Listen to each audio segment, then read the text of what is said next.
Fala galera do 7 Mano, tudo bem com vocês? Eu espero que vocês estejam bem. Sejam bem-vindos à nossa quinta aula de ensino religioso, beleza galera? Então, na aula passada a gente finalizou o conceito de autoconhecimento, né? A gente tratou da questão dos sonhos, beleza? A valorização dos seus sonhos, a perseguição por seus sonhos, certo?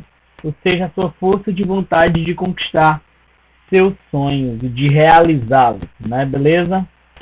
Na nossa aula de hoje, eu passei também para vocês um trabalho que vocês irão entregar no período de AC1, né? Nesta aula a gente não vai comentar sobre ele, mas na próxima aula a gente vai comentar sobre ele, vou explicar tudo bem direitinho como se coloca e tudo mais, certo? Beleza?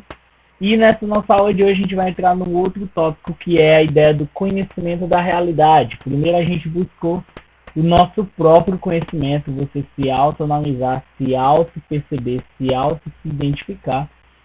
E agora nós vamos compreender a realidade, ou seja, as coisas que acontecem. Lembrando, galera, que nesta aula eu vou expor minha opinião, certo? E vou colocar de maneira imparcial, decorrente da mensagem que o autor do texto que eu trouxe hoje para vocês fala. Beleza?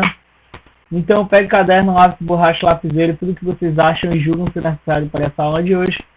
E vamos começar. Fazer uma explicação para vocês.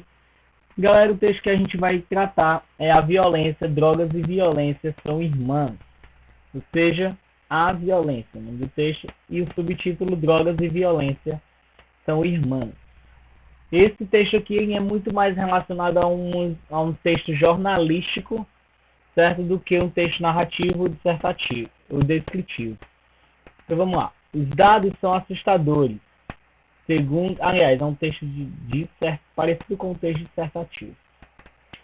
Os dados são assustadores. Segundo dados do Ministério da Justiça no Brasil, a cada 13 minutos uma pessoa é assassinada. 50% dos moradores das capitais evitam sair à noite com medo de assaltos.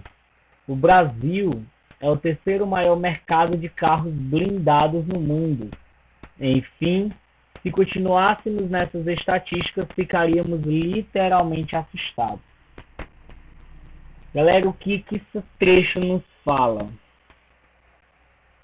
A gente já consegue compreender que a gente vive num país que ele tem um índice gigante de violência. Ou seja, a violência ela praticamente ocorre na esquina de casa. E quando fala 13 minutos uma pessoa assassinada, eu reduzo isso. Eu digo na minha forma empírica de pensamento, acho que uns 9, 8 minutos, 10 no máximo, uma pessoa é assassinada no Brasil, certo? Beleza? Então, galera, para ter noção, 50% dos moradores das capitais, ou seja, das capitais de todo o Brasil, cerca de 50% dos moradores evitam sair durante a noite, ou seja, passear durante a noite, correr, caminhar, andar com o cachorro, andar com o marido, andar com uma esposa, andar com o namorado, namorada, pai, mãe, andar com os amigos, certo? E isso aqui é preocupante, o terceiro maior mercado de carros blindados no mundo. Ou seja, o carro blindado, no caso do Brasil, não é algo estético, é algo de segurança. Ou seja, porque a qualquer momento você pode ser metralhado. Obviamente, isso aí são pessoas que têm mais dinheiro, mais condições financeiras para bancar. Então surge então a pergunta, qual a causa de tanta violência? Ou seja, por que ocorre tanta violência? Vamos refletir aí. Por que ocorre tanta violência? O que acontece para ter tanta violência? É dever da sociedade de cada um tentar analisar as coisas mais profundas desse problema que deixaram a população amedrontada e as instituições governamentais constantemente impedem guerra. Ou seja, é papel de nós como cidadãos, né, procurarmos identificar e analisar essas situações que são profundas de o que causa tanta violência, né? O que amedronta tanta população. Então faltam oportunidades. Uma sociedade que não trabalha para eliminar as desigualdades sociais acabará pagando muito caro pelas consequências dessa situação injusta, que é a opinião do autor, por isso é um texto dissertativo. Aquela roupa da moda, o carro, a casa própria, tão enaltecidos pela propaganda e que muitos já possuem e usam normalmente, tornam-se bens praticamente proibidos por uma fatia considerável de pessoas da mesma sociedade que, por diversos motivos, não têm poder de compra.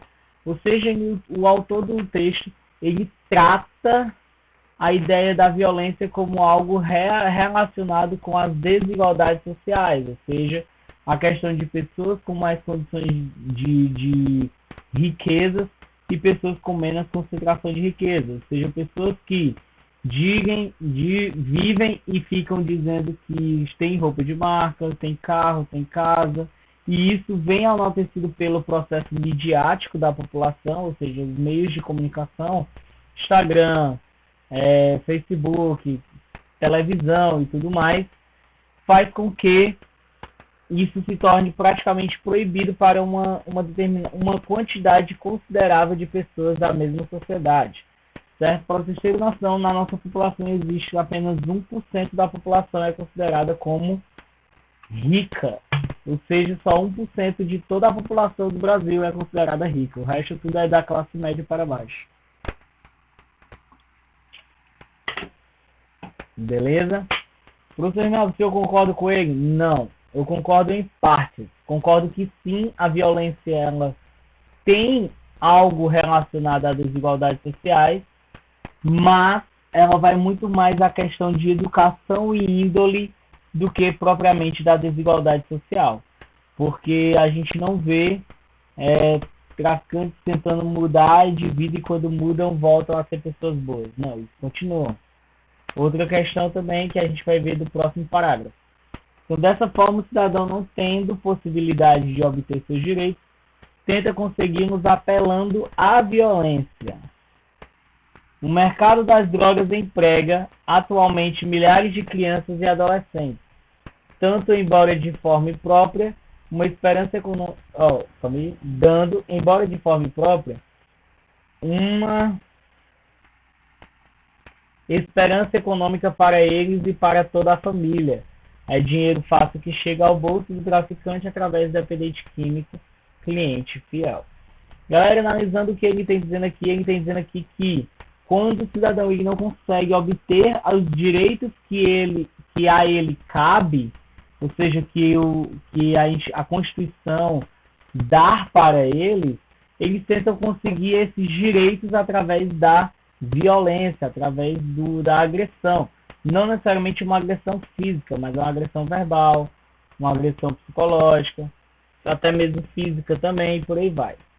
E a gente implementa a ideia do mercado de drogas. O mercado de drogas ele estimula de uma forma mais rápida e mais proativa que aquela criança ela entre no processo midiático, ou seja, que ela se torne aquela pessoa que ela vislumbra nas redes sociais, na televisão, que é aquela pessoa com roupa de moda, um carro, uma casa própria, bem estatura, um bom poder almoçar e comer coisas exóticas.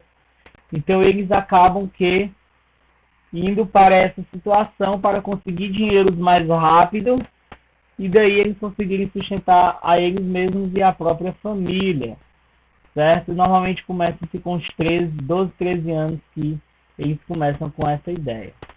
Então é dinheiro fácil que chega ao bolso do traficante, ou seja, no instante ele consegue arrecadar dinheiro, dá a parcela do menino que vendeu, o resto fica com ele e ele ganha muito dinheiro através do dependente químico, porque a droga ela deixa você viciada, beleza? Ou seja, você se torna dependente daquilo. E quanto mais você usa, mais dependente você fica. Professor, o senhor concorda com ele? Não. Nesse aspecto, eu não concordo. Eu não concordo que a falta de possibilidade dos direitos das pessoas fazem com que elas apelem pela violência. Eu tiro isso porque a maior parte da população pobre, miserável do Brasil não se comporta de forma violenta. Muito pelo contrário, ela se comporta de uma forma de trabalho e de honestidade. Então, na minha concepção, certo? Não vejo que tenha a possibilidade de obter seus direitos, né? Que eles não tenham a possibilidade de obter seus direitos. E por isso eles apelam pela violência. Não, eles não possuem possibilidade de obter seus direitos, ok. Mas poucos deles é que apelam à violência. Muito, a grande maioria da população pobre, ela não se comporta de forma criminosa, certo? Beleza? Não só violência, como criminosa também, tá? Essa questão do dinheiro, de querer obter os seus direitos que o texto está falando aí. Então, o mercado das drogas emprega, ele faz um eufemismo aqui no sentido da palavra emprega, né? Porque o mercado das drogas, as drogas não é um trabalho formal no qual a pessoa pega assim, na carteira e tá lá, sou traficante. Não, né? O mercado das drogas ele emprega milhares de crianças e adolescentes, porque é mais fácil de ludibriar uma criança e um adolescente, certo? E outra, a criança ou adolescente ela faz tudo que você manda. Então você vai moldar aquela criança de acordo com o que você deseja, né? No caso do traficante desejar. Beleza? Então esse mercado, segundo para ele emprega e dá uma esperança econômica para eles e para a sua família. Existem casos que isso ocorre? Existem. Não estou tirando casos que não ocorram isso, de que a criança ela vai para o mundo das drogas para poder ajudar a mãe e o pai que estão desempregados, recebendo só o Bolsa Família. Beleza? Isso acontece. Mas boa parte dos casos, na maioria, não tem essa necessidade. Ou seja, eles não possuem essa esperança econômica para eles e para toda a família. Eles não pensam, vou fazer isso aqui, vou começar a trabalhar em outro rumo e vou começar a ganhar dinheiro nesse outro rumo. Queria só um dinheiro para me desafogar daquele lugar, cometi um crime e fui. Quando eu estiver bem, eu chego e me entrego à polícia. Por que é importante a ideia do papel de se entregar? Porque é a questão da honestidade, né? Você ser honesto consigo mesmo e com os outros. Beleza? Show? Então é isso. Galera, ele diz que no texto diz que a violência e as drogas eles estão muito mais voltados a uma possibilidade de direitos e sobre a questão das desigualdades sociais, mas ao meu ver, boa parte existe, obviamente, o que ele fala, mas boa parte para mim é questão de índole, questão de caráter, tá bom?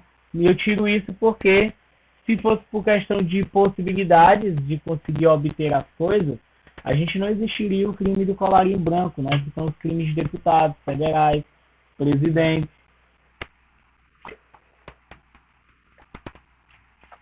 Porque eles possuem possibilidades de ter um carro, de ter uma vida boa, de ter uma roupa de marca, uma roupa da moda, uma casa própria. Aliás, podem ter várias casas próprias. E por que eles agem com violência contra a sociedade na corrupção?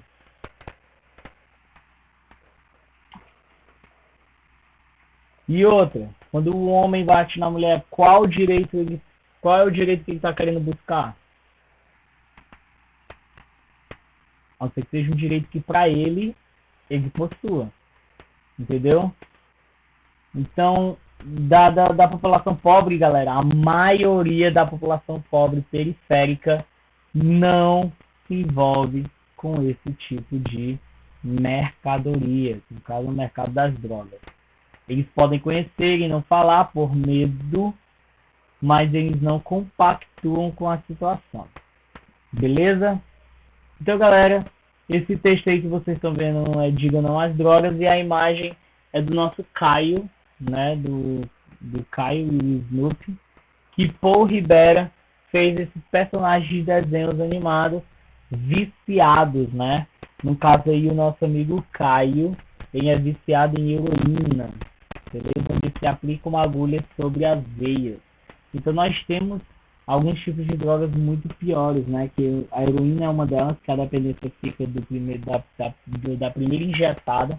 Isso é feito através de injeção. E isso resultou muitas doenças, porque em um ambiente onde eles faziam a heroína, injetavam a heroína, cada pessoa utilizava apenas uma seringa, ou seja, você fazia o seu aqui, tirava e entregava para outra pessoa. A pessoa enchia dela, colocava qual é o nome que dá isso aqui? Com a mesma agulha para várias pessoas. É tudo que nesse processo de heroína houve um grande aumento na doença chamada AIDS, né? Beleza? Então vamos refletir, galera, a questão sobre as drogas, o que é que são as drogas, o que é que não são, o que é que se torna arte e o que não se torna arte, beleza? Show, então diga não às drogas, beleza? Então, galera, é isso. Agora vamos analisar o que o cristianismo fala sobre essa situação, né? Quando eu falo que o cristianismo fala, eu não vou pegar textos de pessoas, ou de padres, pastores, ou algo do tipo.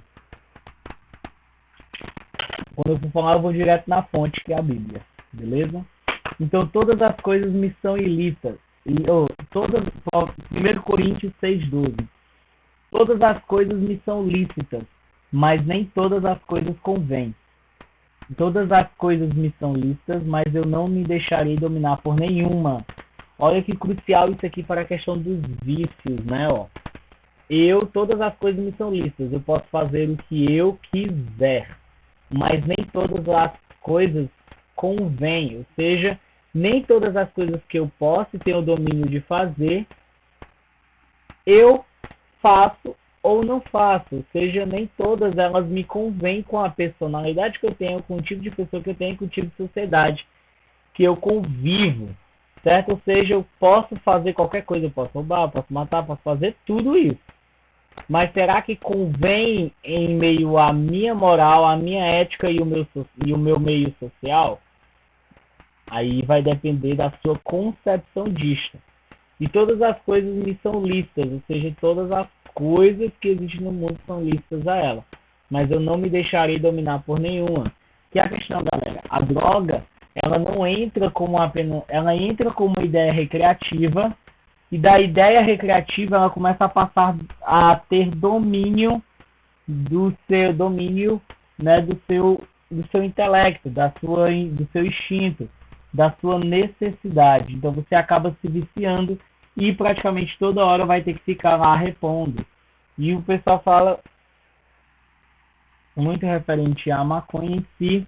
E a maconha, galera, por querendo ou não querendo, lutando ou não lutando contra, sim, ela tem um potencial vicioso. Da mesma forma que a Coca-Cola tem um potencial vicioso, o celular também tem seu potencial vicioso, certo? Beleza? Outro, vigiai e orai para que não entreis em tentação. Na verdade, o espírito está pronto, mas a carne é fraca.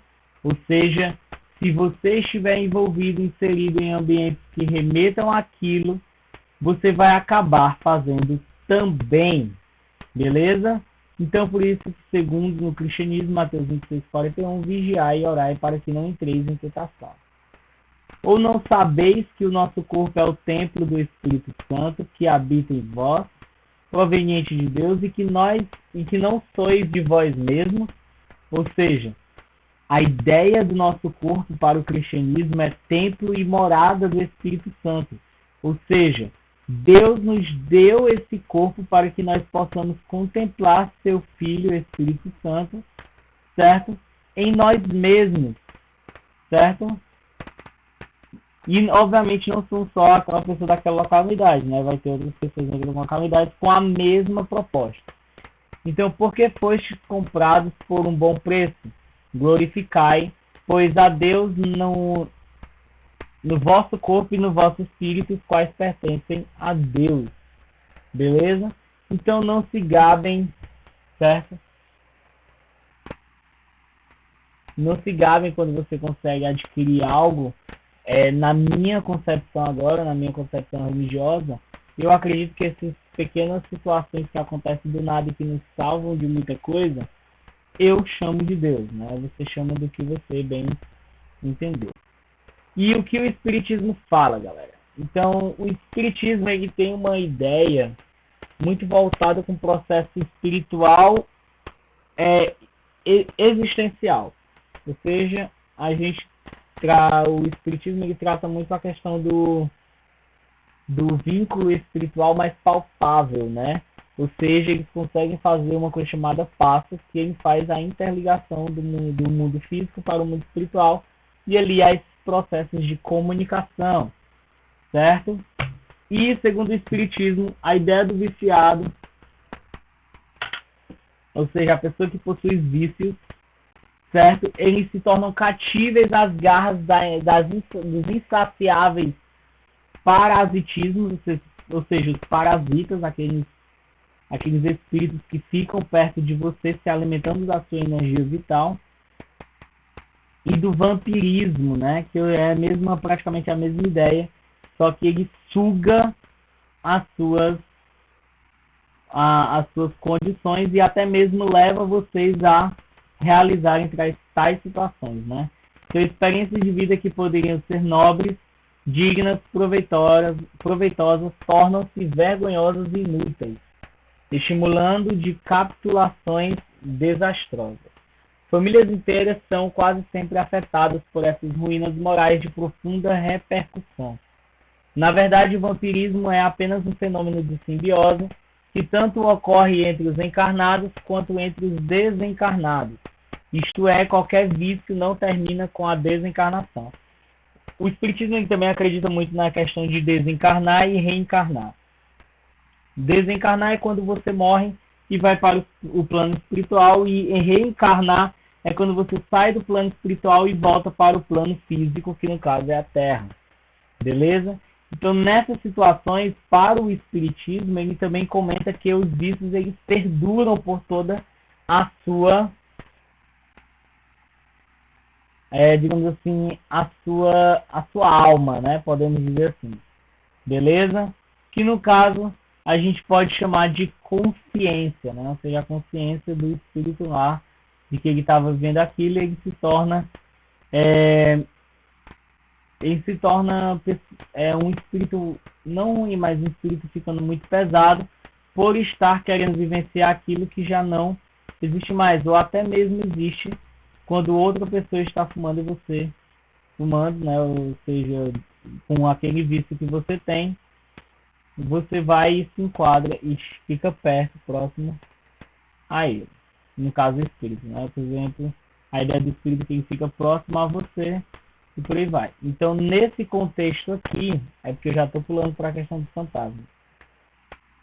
Então, antes que eu entre na questão dos fantasmas, que eu já entrei, acabei entrando sem querer,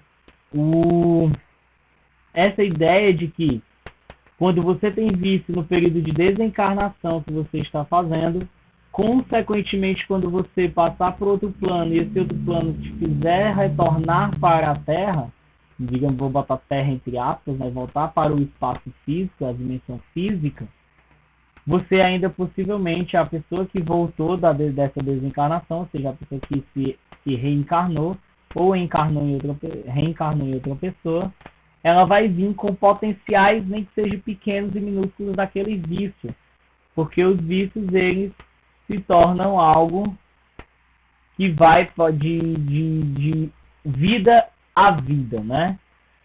Beleza? Então, em face disso, os fantasmas fumantes e beberrões, para materializarem suas baforadinhas e tragadinhas, tornam-se promotores protagonistas da subjugação, transformando-se em artifícios de vampirização sobre os encarnados inermes de vontade.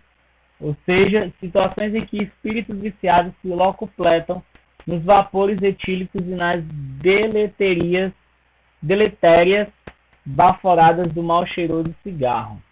Galera, isso aqui é a ideia de que os fantasmas, eles acabam, para continuar com aquele vício, continuar com aquela obsessão daquele líquido ou daquele cigarro, né, digamos assim.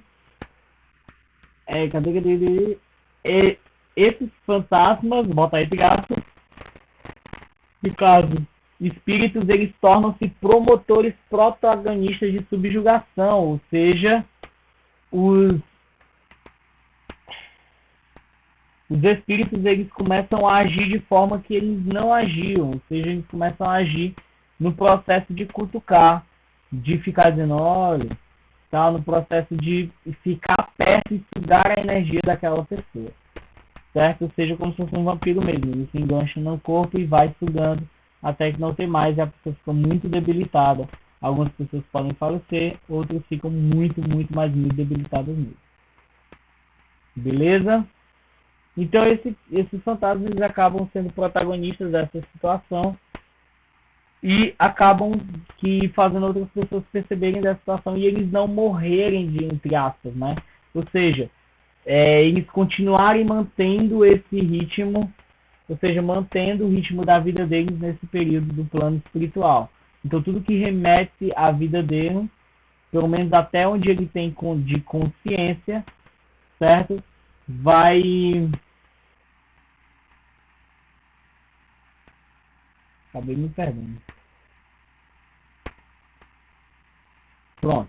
Então esses espíritos viciados, eles vão sugando a energia da pessoa. Eles vão lá e não necessariamente eles vão ficar te estimulando a fumar, mas eles vão ficar lá parados, recebendo toda aquela energia que você está transmitindo, principalmente se você for um fumante ou uma pessoa que bebe muita bebida alcoólica. Beleza? E a atividade de vocês tem assim, você concorda com a afirmação? A afirmação não, a pergunta, né? Quem compra drogas financia a violência? Ou seja, vocês acham que a pessoa que compra droga e vai lá e compra, financia a violência? Vou dar dois casos. Uma pessoa que ela não é a favor, ela diz que não vai chegar na mão dela dinheiro para um traficante.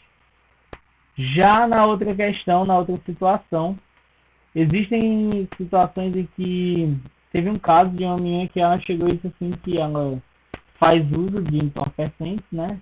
De drogas ilícitas, no caso a cannabis, falando o nome científico dela. E ela disse que não compra da criança que se comporta como um aviãozinho, ela compra diretamente do traficante, certo? Só que isso, galera, na minha concepção também financia. Ou seja, agora eu quero saber de vocês. Na sua concepção, aquele que compra direto do traficante, não usa um menor, influencia e financia a violência? E aquela pessoa que compra direto, influencia ou não influencia a violência? Ou seja, as drogas em si, elas influenciam a violência?